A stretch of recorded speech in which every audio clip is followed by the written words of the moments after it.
हेमा मालिनी, रेखा, वैजंतीमाला, जया प्रदा और श्रीदेवी ने बॉलीवुड में कदम रखने से पहले साउथ सिनेमा में काम किया था।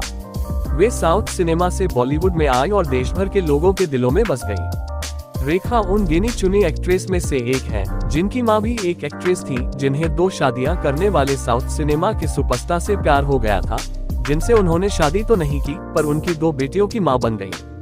आइए जानते हैं क्या है पूरी कहानी। रेखा की मां पुष्पावल्ली तमिल और तेलुगु सिनेमा की फिल्मों में नजर आई थी। फिल्मी पर्दे पर वे सीता का किरदार निभाकर मशहूर हुई थी। उन्होंने 1936 में आई एक फिल्म में सीता का रोल निभाया था, जिसके लिए उन्हें 300 रुपये फीस के तौर पर मिले थे। उन्हें इस रोल के बाद कई फिल्मों के ऑफर आने लगे। रेखा की मां अपनी फिल्मों से ज्यादा अपनी निजी जिंदगी की वजह से सुर्खियों में रही थी।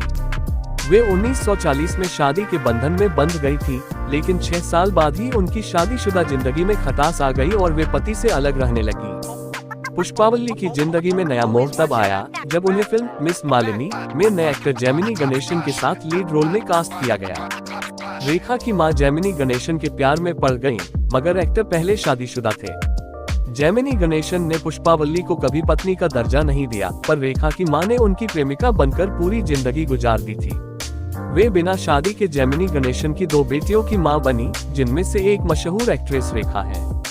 रेखा की मां पुष्पावल्ली ने साल 1991 में अंतिम सांस ली। उन्होंने ज्यादातर फिल्मों में सहायक रोल निभाए थे। वे चुनिंदा फिल्मों में ही लीड रोल में दिखी थी, लेकिन रेखा सिनेमा जगत की बड़ी एक्ट्रेस बनने में कामयाब रही।